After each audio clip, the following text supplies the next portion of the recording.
Good afternoon, digital marketers. I'm really glad you could be here with us today. As I mentioned earlier this week, we have a very special treat, and we have an expert on to talk to us a little bit about the customer journey in digital marketing. So I'm going to very quickly introduce Max Starkov, the founder of NextGuest Hospitality, one of the leading thought leaders in digital marketing in the industry. Fortunately for us, a visiting professor in the Masters in Hospitality Strategy and Digital Transformation, and I could go on and on. Google his name at some point and just see the things he's contributed. I think you'll get an idea of how lucky we are today. So I'm going to shut my mouth and I'm going to get out of the way. And with no further ado, Max Starkov. Good morning, everyone. I'm really happy to be here and share some of my experiences with the future leaders of our industry, which is suffering immensely as we speak. So the digital customer journey and hotel marketing, if you see, I'm not using digital marketing because ultimately hotel marketing today means digital marketing. So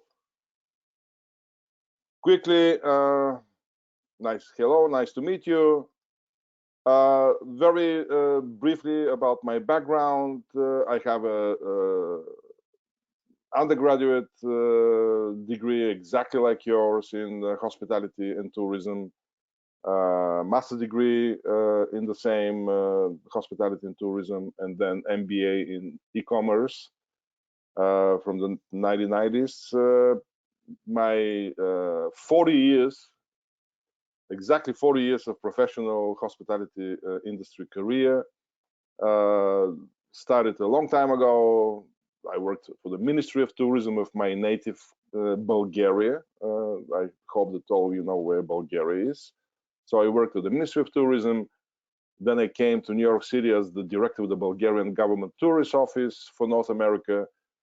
And then I founded my first internet company in '95. That was 5 years before Google came into being. Travelbreak.com, Well Media Technologies, which is the hotel central reservation system and the booking engine, website booking engine. And later, 18 years ago, I founded NextGuest, as Scott mentioned, which is a full-service digital marketing firm and digital technology company. And I have been teaching at NYU 20 semesters. This is actually my 20th semester. 2 years in a row, I teach hospitality technology course at NYU, similar school like yours. So next slide is NextGuest, digital marketing, as I said, central customer relationship management, labs, innovation labs as part of our company, and then consulting. We're the 150 employee strong company, which we have, the company has pioneered many of the best practices in today's digital marketing. Food for thought. On planet Earth, there will be 5.7 billion mobile subscribers.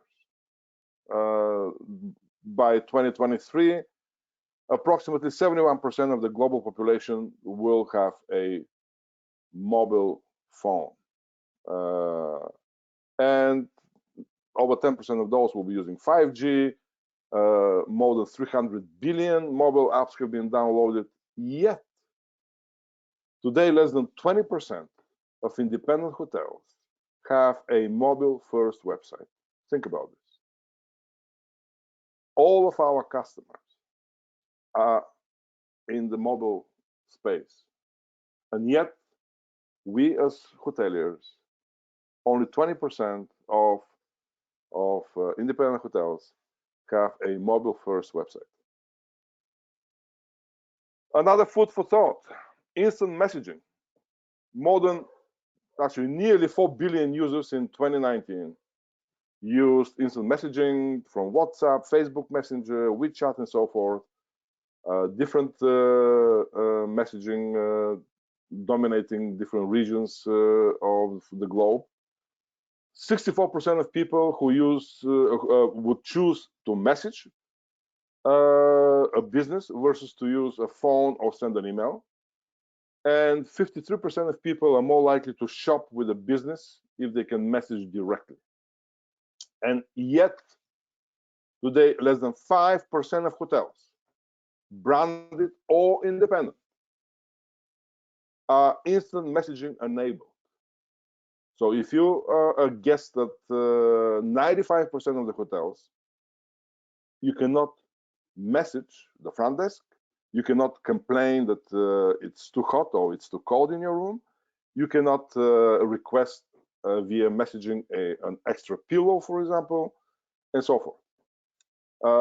Though this technology is readily available, in the marketplace, from Zingle to Whistle to Alice app to Trust You to Concierge, all of those vendors provide exactly this type of technology to the hospitality industry.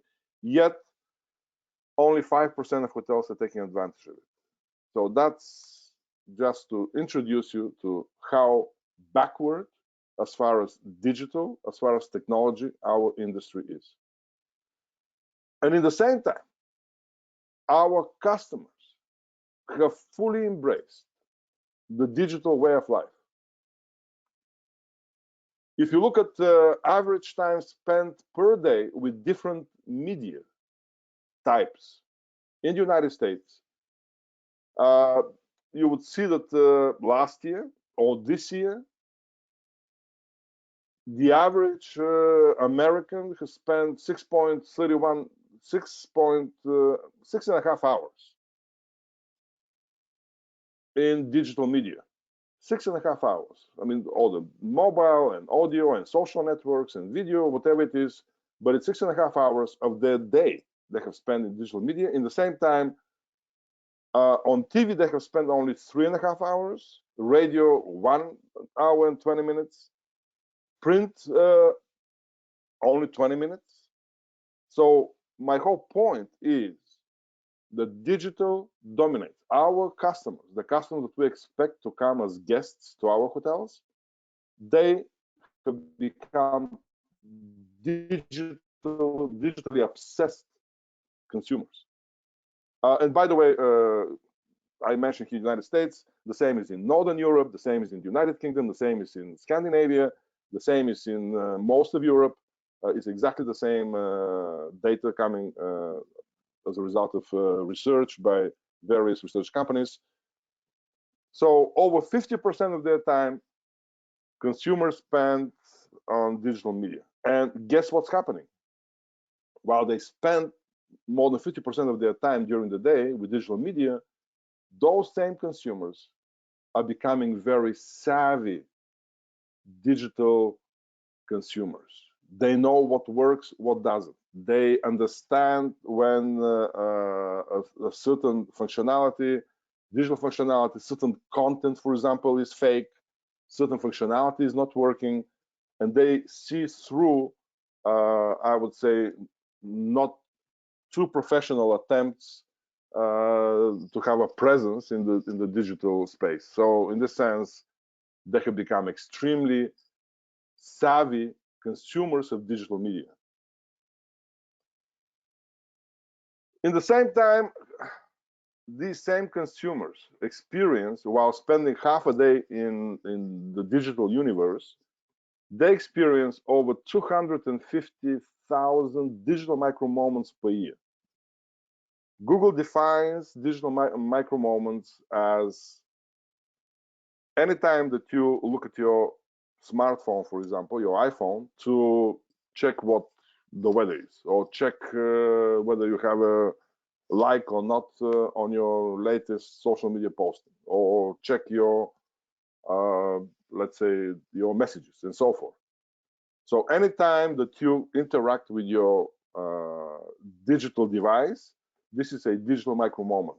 And the average consumer experiences over 250,000 of such digital micro moments per year. And why this is important? It's important because it, first of all, these digital micro moments are increasing year over year. Second, it tells you that the travel consumer is not only obsessed with digital, but also their attention span is all over the place and practically non-existent. I mean, there were studies several years ago where Google determined that the attention span of today's consumers is shorter than the guppy fish. So it's less than 8 seconds. So in this sense, these digital micro moments contribute to the lack of attention. So that's why when we talk about marketing, it means that we have to engage our future guests at every step of the way with shorter but meaningful messaging and so forth. And one big blitz campaign, if you will, one big campaign that in the past used to work to grab the attention of potential guests is no longer working, and you have to have many smaller campaigns and many, I would say, shorter campaigns in order to grab the attention of the travel consumers. And the main reason is that they're completely disfocused, if you will, because of their obsession with digital and all the digital micro moments. And of course, all of the marketers, you know the difference between marketing and advertising, of course. You know, advertising is the paid extension of marketing. After you have defined your product, after you have defined your unique value proposition, after you have defined your brand, and then of course you want to spend money on moving your message across to the potential customers, reaching out to your customers. It's called advertising. So that's why marketers, when they spend dollars on driving their message to the end consumer, they focus more and more in the digital space. And if you look at this year, for example, 50% of ad spend on a global basis will be spent on digital. And of course, we still have in our industry, we're way behind the curve. We still see hotels printing hotel brochures, glossy, very expensive hotel brochures, where they spend 30, 40, 50,000 euros. And in the same time, they go with a cheap 500 euro website. So we're still clinging to the past, if you will, to the brick and mortar past. And in this sense, we are not fishing where the fish is, meaning we are not attacking and we are not targeting the digital space where our consumers are. So there's several developments that define hotel marketing. One of them is the increased dependence on the online travel agency channel. If you look at Europe, independent hotel online distribution, nearly 80% of online room nights come from OTAs, online travel agencies like Booking, like Expedia, and only 20% come from the hotel own website. And this is one of the biggest issues in our industry, is the overdependence on online travel agencies. And we will discuss why this is not a very smart way of distributing your inventory. If you look at the major hotel chains, on average, it's exactly the opposite. Brand.com, the hotel website, like Marriott.com, like Hilton.com, like Accor hotels, their brand website generates twice as many room nights compared to the OTAs for these same hotel chains. And even Marriott and Hilton, which are the industry leaders, they generate 75% of the booked room nights at those leading hotel brands come from the direct channel. So Looking at the growth rates, this is based on data in the United States, but it applies even more to Europe because independent hotels in Europe are even more dependent on the OTAs compared to independent hotels in North America. OTA commissions. This is the OTA take from when they sell a hotel reservation, have increased by 45% over the last 5 years. 45% have increased, and this is not the absolute commission, like between 15 and 20%, for example. It's more like bigger take from the overall hotel distribution. So 45% bigger take for the OTAs from the overall distribution, hotel distribution over the last 5 years, which directly affects the hotel bottom line. And we will talk later in this current crisis, the coronavirus crisis, and what hoteliers can and should be doing in the meantime. So did you know that hotels are spending $28 billion in the form of OTA commissions to acquire guests? And here is why spending, OTA dependency is affecting negatively the bottom line. If you take the quick case study, 150 room independent hotel, 70% occupancy, ADRs of average daily rates of 250 euro. At the current situation, where 80% of room nights, of online room nights, are secured, if you will, by the OTAs, you see that the OTA on an annual basis takes 919,000 euros from the hotel distribution pie, if you will. So that's nearly €1 million the hotel spends on distribution costs to in order to secure whatever occupancy they have.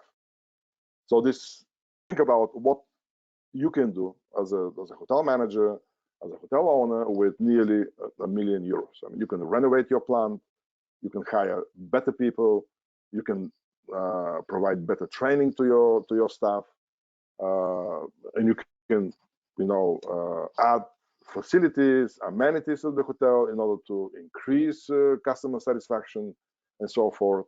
Yet those this nearly €1 million are going in the form of commissions, simply because you haven't done a good job in building your direct online channel.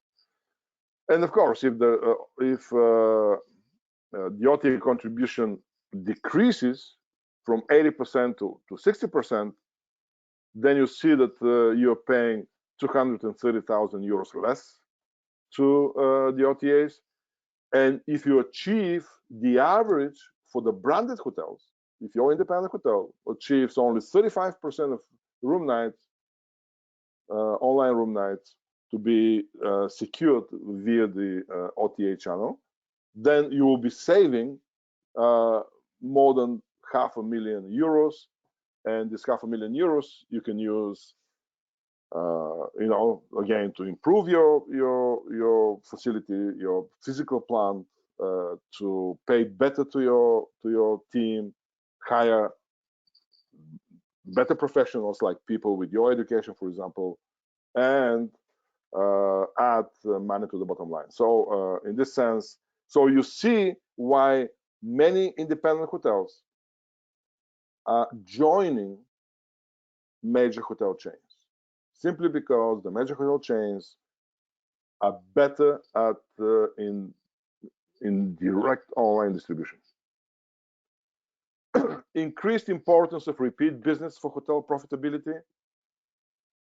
I mean, repeat business is the dream of any hotelier, and here is why. If you look at the main hotel operations cost factors, This is where all the expenses of a hotel go. Bank loan and mortgages, you have no control of it. I mean, you have to pay your mortgage right on time, every single month. Real estate taxes for the property, you have to pay. Again, these taxes go up every year. Utilities, by default, go up. Utilities like electricity, like water and so forth, they go up by 5% every single year across the globe. It's a given, so you cannot control this cost. You can, yes, decrease the number using smart technology, Internet of Things, IoT type of devices in the room to sense whether there's a guest in the room currently or the guest has stepped out, and then automatically adjust all of the utilities to a safe mode or sailing mode. But you have already done that. So utilities, you have no control over in the long run. Management fees, if you're an independent hotel, or franchise fees, if you're part of a major hotel chain, you have no control over it, and they go up every single year. Labor costs, 35 to 40% of your total expenses.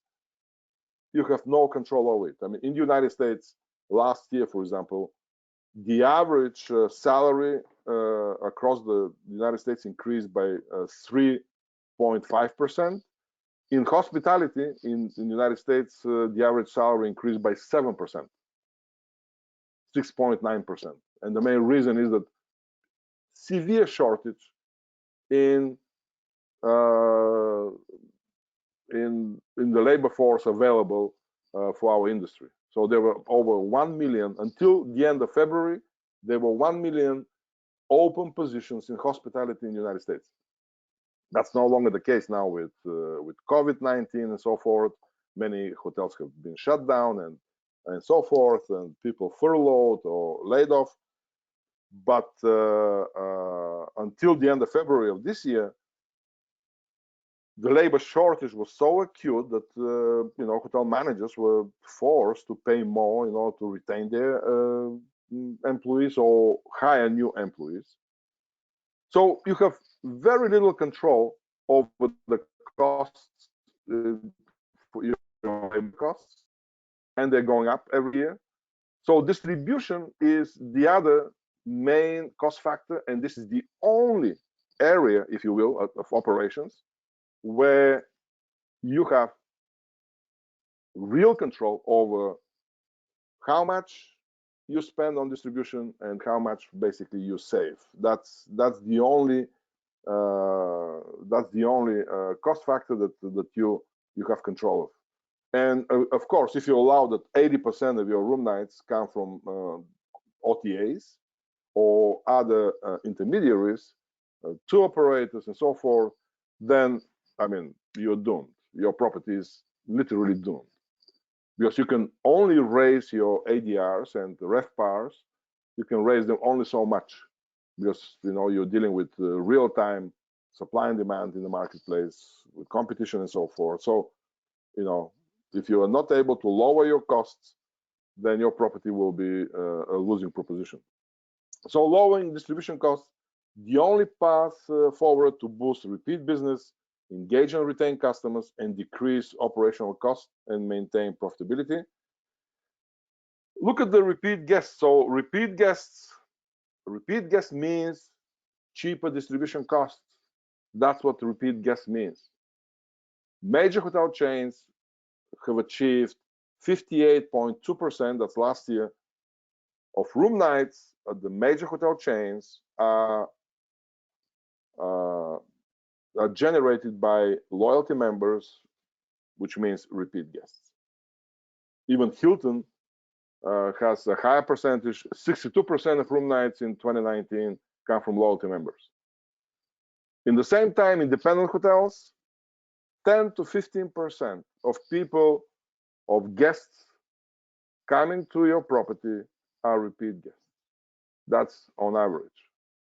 The exceptions, but on average, 10 to 15% on any given night, the guests that come to your property are repeat guests. So if you're a general manager, think about this. If you're a general manager of an independent hotel in Europe, and you wake up in the morning and you say, oh my God, tonight I know that 10 to 15% of my guests will be repeat guests, people that I know about, people that I know their preferences, people that I have already served. So I and my team, we have to find the other 90% of the guests, for tonight. I wouldn't want to get out of bed if I were a general manager and I have to deal with this daunting task every single day. And here's one of the reasons why the major hotel chains have achieved, such a high repeat business rate, if you will. Marriott has 150 million loyalty members worldwide. That's more than Netflix. You know that Netflix has subscribers, approximately 150 million. Marriott has 150 million loyalty members. Intercontinental Hotel Group, 120 million. Hilton, 100 million. But in the same time, Hotels.com, which is part of Expedia, has 50 million loyalty members. And did you know that, discussing how important a repeat business is that less than 5% of independent hotels have a guest recognition program or any kind of reward or loyalty program in place. And we're not talking about points here, because a single hotel cannot have, again, a point-based system similar to Marriott, to Hilton, and so forth.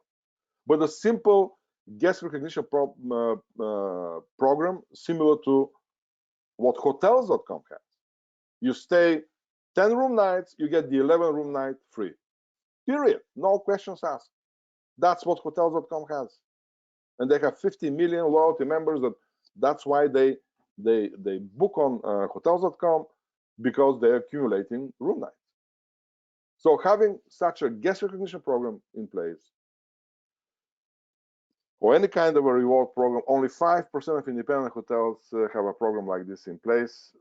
While it's not you don't need any super special technology, you don't need anything out of the ordinary in order to have a program like this. Yet only 5% of independent hotels have a program like this, and that's why you see repeat business of 10 to 15%, and that's it.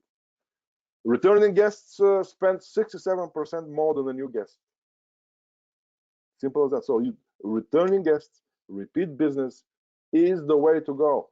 And yet we in our industry do very little in order to increase our repeat business. So let's go to the digital customer journey. First of all, Google defines the digital customer journey of a behavior, online behavior of the regular travel consumers that consists of several phases that are interconnected and dependent on each other. So there are 5 different phases or stages of the booking a hotel, according to Google research. First of all, there's the dreaming phase. Oh my God, it's already spring. Everything is blooming, so I want to go somewhere where there's nature, where I can see, the Mother Nature in rebirthing itself, if you will. That's the dreaming phase. You don't have a concrete idea where exactly you want to go, and so forth. Planning phase is when you start the concrete planning. Booking phase is after you have made the decision where you want to go and what you want to do. Then starts the booking phase. Experiencing phase is while you're at the property itself, and you experience the product, the environment, the destination, if you will. And then the sharing phase, which comes after you leave the property, when you share your experiences with your loved ones on social media. You write reviews on TripAdvisor and so forth. And so these are the 5 phases, if you will, of booking a hotel. During these 5 phases, the customer journey is quite, I would say, complicated. It takes 17 days. Typically, the average hotel booker visits 18 websites through 8 sessions, and after 6 clicks, they make a booking. So this whole journey, it's not a one-way journey. It's not like a singular path, if you will. It's a full circle journey, because the new guest acquisition, when the new guest comes through dreaming and planning and booking, and then you have guest engagement, in the pre-stay, during the stay, post-stay, in a loyalty program, some form of loyalty marketing, if you will, after they have left. Then the main purpose of this journey is to retain them and make them book again. So that's why it is a full circle type of a journey. And coming down to the main topic, how do you market?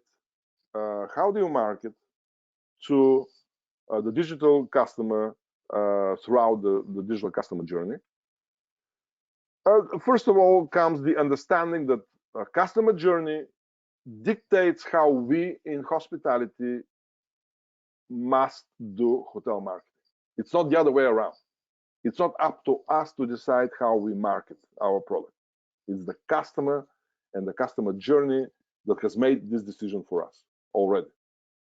And that's why understanding that digital marketing in hospitality consists of 3 distinct but interconnected and interdependent categories. The first one is guest engagement marketing, which typically happens during the dreaming and planning phases.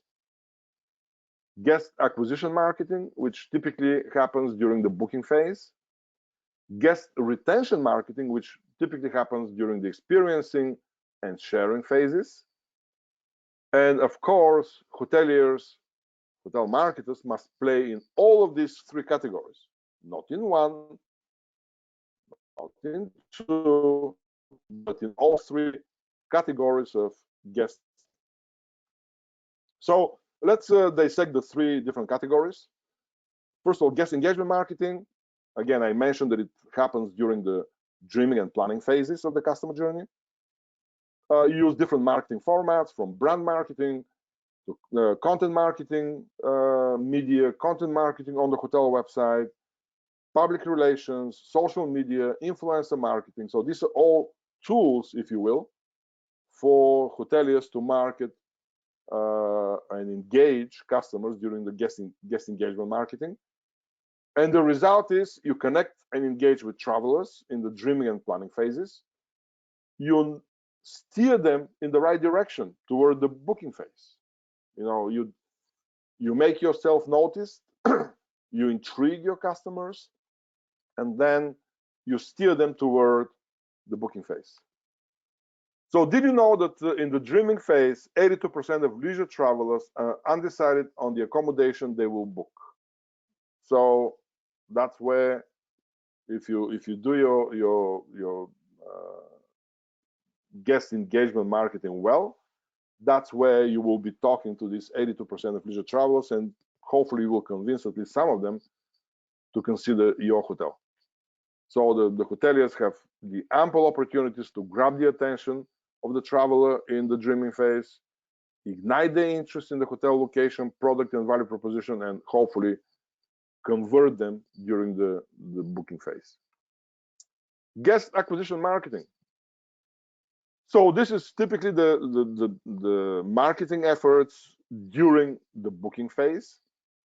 And this is the hotel website marketing with all of the hotel promotions and packages and specials and limited time offers. This is, you use SEO, search engine optimization, and search engine marketing, which is the paid search portion of search marketing. You use display advertising, retargeting, all of the programmatic, lookalike audiences, data marketing, all the travel ad networks. Google Display Network plays a major role here.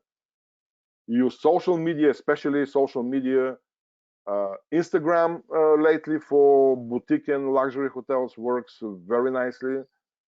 Facebook travel ads where real-time hotel promotions availability are pushed, are inserted in your banner advertising, if you will, or sponsored links on Facebook, and you can target relevant audiences.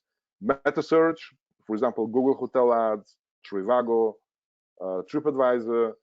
Email marketing still works, especially in some regions around the world. And omni marketing campaigns, which are the multi-channel marketing campaigns where the same promotion is pushed through all available channels. And the results, building upon the customer engagement in the previous phases, the dreaming and planning phases, you close the deal by acquiring the guest in the booking phase. That's the result. And the third category of guest marketing, the guest retention marketing, which includes the CRM program, the customer relationship management program of the property. It includes guest data management.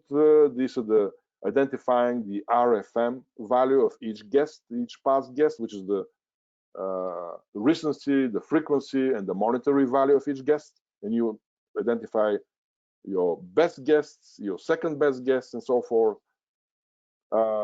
It includes marketing formats like pre-stay marketing, in-stay marketing, post-stay marketing, all the marketing automation, all the drip marketing campaigns that come, in an automated fashion if you have a CRM program, of course. It's been 3 months since you stayed at our property. Isn't it time for you to come back and spend a rewarding weekend at our property? That's a drip marketing campaign that is scheduled to go on certain,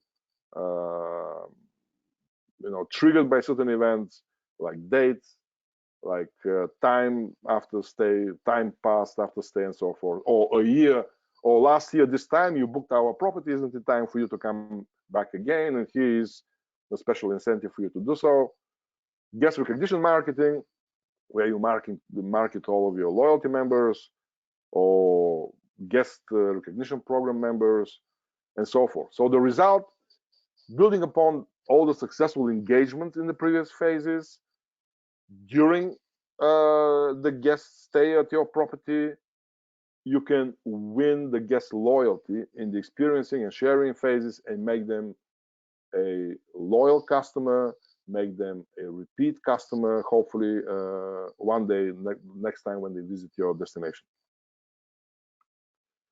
Did you know that the main difference in the rate of repeat guests between independents, as I mentioned, it's 10 to 15%, versus branded hotels, 58% comes from ignoring or underinvesting, that's by independent hotels, in the two main digital marketing categories, guest engagement marketing and guest retention marketing.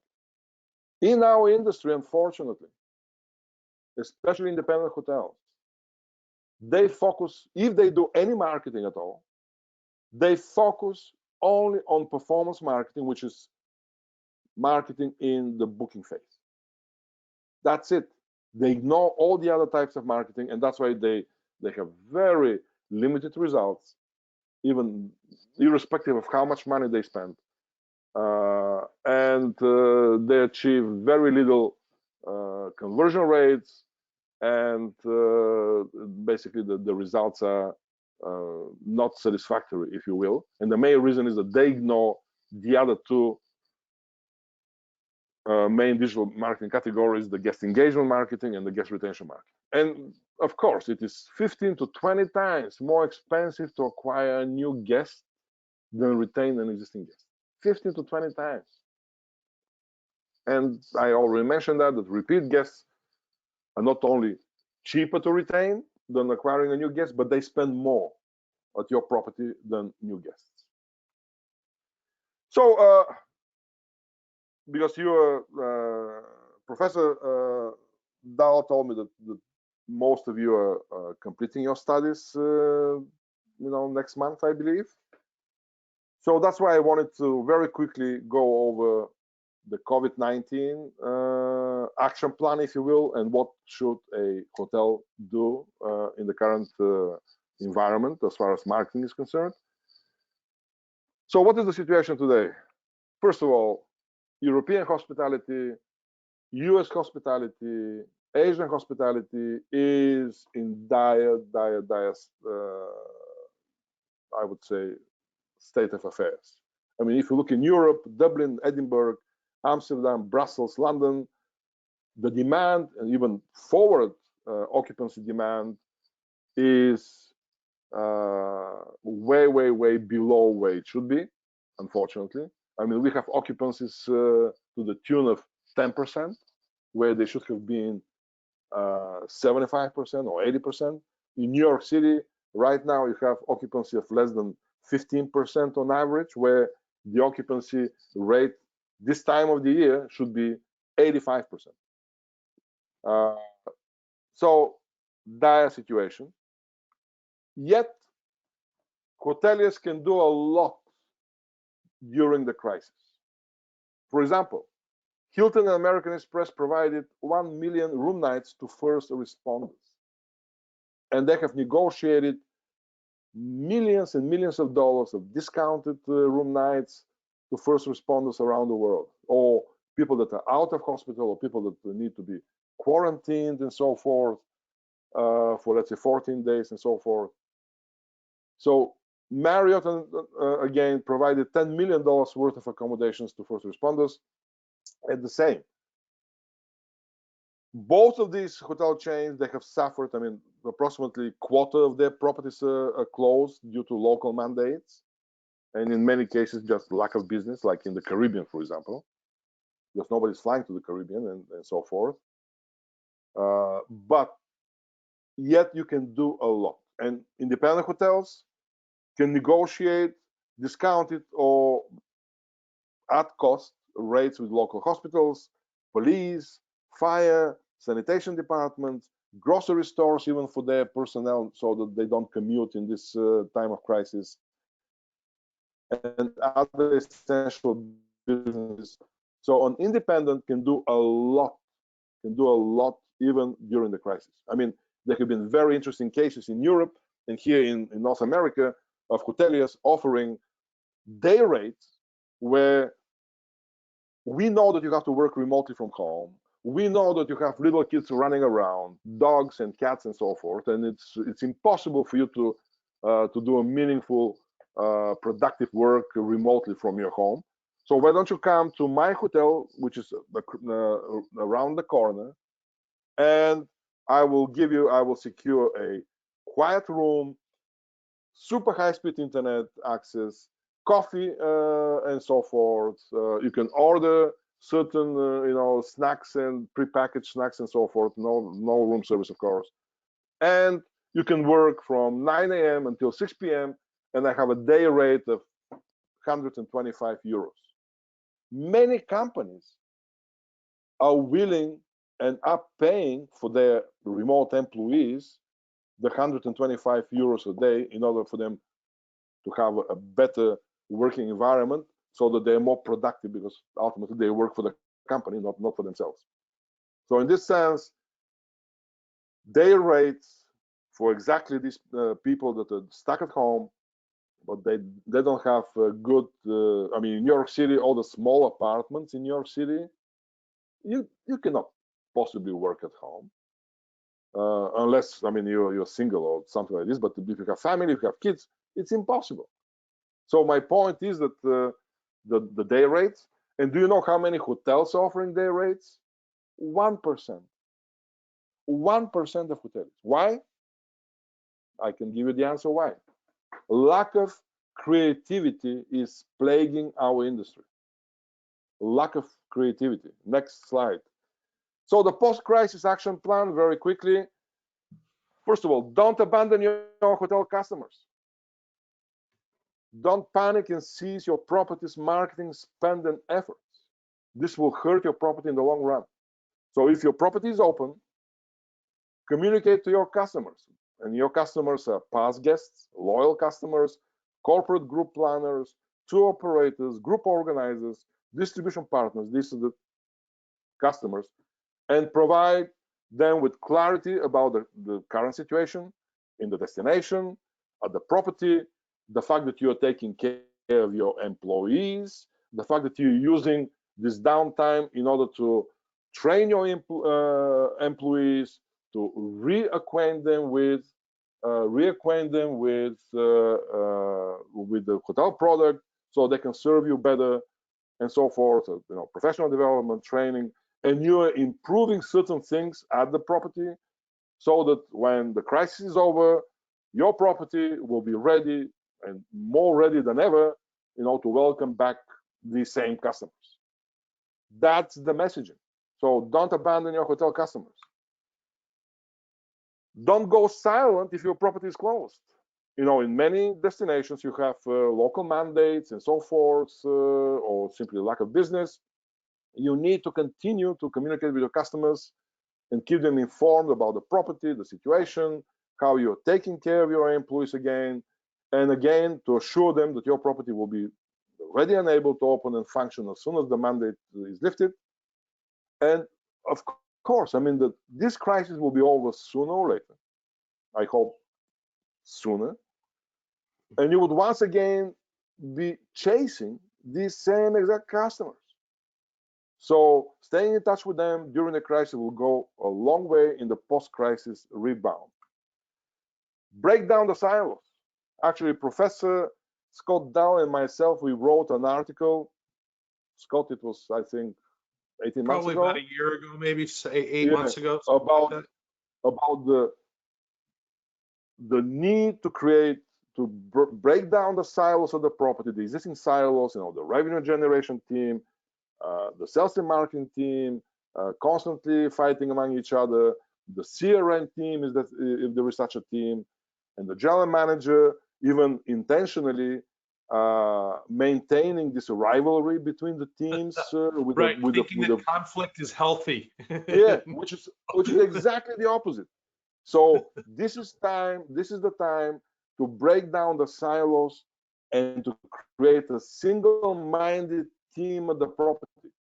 And by single-minded team, I mean a team that is laser focused on dragging out the property out of the current occupancy slump and generating revenues and basically dragging out the property from this awful hole, if you will, that we are all in right now, and toward the path of profitability.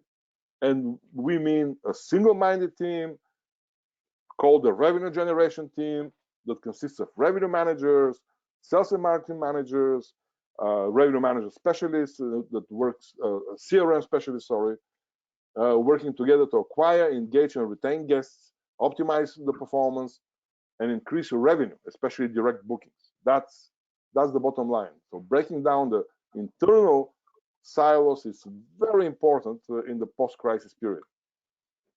Focus on your drive-in markets. First of all, the Chinese will not be coming to Europe this year.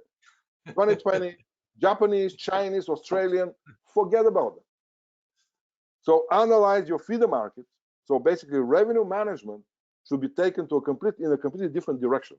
From analyzing, your customer segments and doing your pricing based on your customer segmentation, you should do your pricing and focus on your feeder market segmentation, if you will. So analyze your feeder markets, identify all the important drive-in.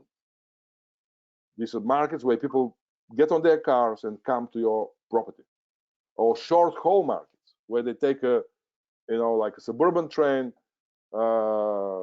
commuter train, and they, or bus or whatever it is, and they come after a quick ride, they come to your property. These are the markets that will save the day in 2020. People, first of all, feel safe traveling in their cars.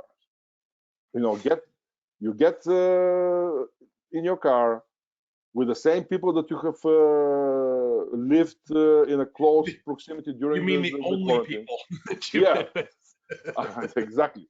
And then You drive in the safety of your car. You go to a hotel that has convinced you that they have taken all of the necessary measures to be disinfected and to be safe and so forth. So that's where I believe that the business will be this year.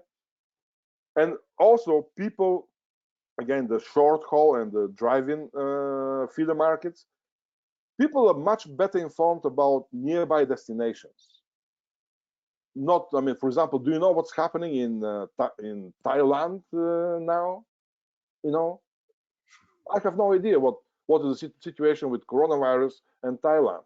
But I know, I'm based in New York City. I know exactly what's happening in Connecticut next door, what's happening in Philadelphia, in Pennsylvania next door. So my point is that people are much better informed about the nearby destinations, and hopefully they will resume travel to these destinations once they believe that the situation is under control. Not fully eradicated, we're not talking about this, but the situation is under control. And again, here the keyword is flu level of control. I mean, in the United States, same as in Europe, by the way, more people have died until today from the flu than from the coronavirus. Yet, if there was no coronavirus, people would have been traveling like crazy. Why? Because in their minds, the flu is under control. You have a flu vaccine, a flu shot every year that you can take, though less than half of people take a flu shot. You have Tamiflu that treats if you get the flu. Yes, some people die of the flu, but you know, but the situation is under control. The flu situation. That's where sorry. It's not news, basically. Yeah, it's not news. So that's where the coronavirus under control situation means. And then, of course, launch geo-targeting marketing campaigns that focus only on your drive-in feeder markets. I mean, you can use all of the different Google ecosystem advertising formats, from SEO to paid search, Google Ads to Google Hotel Ads to Google Display Network, Gmail ads, YouTube ads, video ads, and you can laser focus them only on particular locations. For example, if you're, if you're a hotel in Paris and you have people coming from a particular provincial town, you can focus your campaigns, and they will be delivered only to people that reside in this provincial town, and so forth. Or, for example, here in New York City, if I know that people from Philadelphia come very often to New York City to shop and dine and so forth, I will focus my ads only in Philadelphia. So that's, Google provides amazing geo-targeting capabilities. So Max, let me, if you don't mind, I've got a question that I want to interrupt you with, and then we're kind of running up against our time, so we're going to need to wrap up. Yeah. But it's a really great question. I'm going to paraphrase it a little. A lot has changed since we first started talking about SEO specifically, and keyword density and those kind of things. And so a really kind of interesting question came from someone in the group. How important is that stuff anymore? Zero-click search is taking over some things. Intent is getting involved in stuff, right? Google is putting all kinds of products all over the place that are not necessarily displaying our websites. How much does SEO matter? Well, let's put it this way. The importance of SEO has decreased somewhat,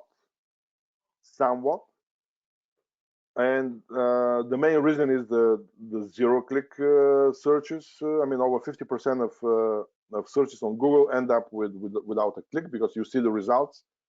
But think about how the results come to this page through SEO. Yeah. Through SEO. That's the bottom line. So in the past, typically 50%. I would say until 2 years ago, 50% of hotel website bookings came as a direct result from referrals from Google. 30% from SEO, organic search, and 20% from paid search. Now this importance of 50% has somewhat decreased to maybe 45% today, but it's still the main source of hotel website bookings is Google. So in this sense, simply SEO has evolved, and it has turned more into content marketing, if you will, where you have news about the hotel, you have a new spa treatment, you have done a renovation of the hotel. Promote this through articles, through blog postings, through social media postings. Blast this out to your social media influencers. Of course, do paid search marketing on this new amenity or new service, whatever you have at the hotel.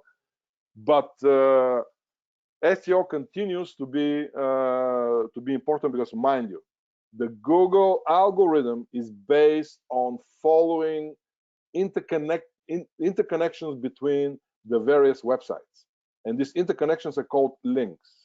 And this for your website, the inbound links, what are these other websites of great authority that link to your website determines the ranking, to a great extent, the ranking of your website. So how do you build such links? Through SEO. That's one of the three main SEO practices. I mean, from technical SEO to on-page SEO, and then inbound linking is the third practice. And of course, content marketing is above them all.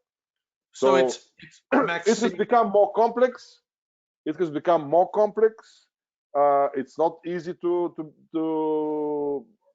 I mean, I'll tell you, 5 years ago at my company, we could make any hotel on planet Earth appear on the #1 page in the Google results.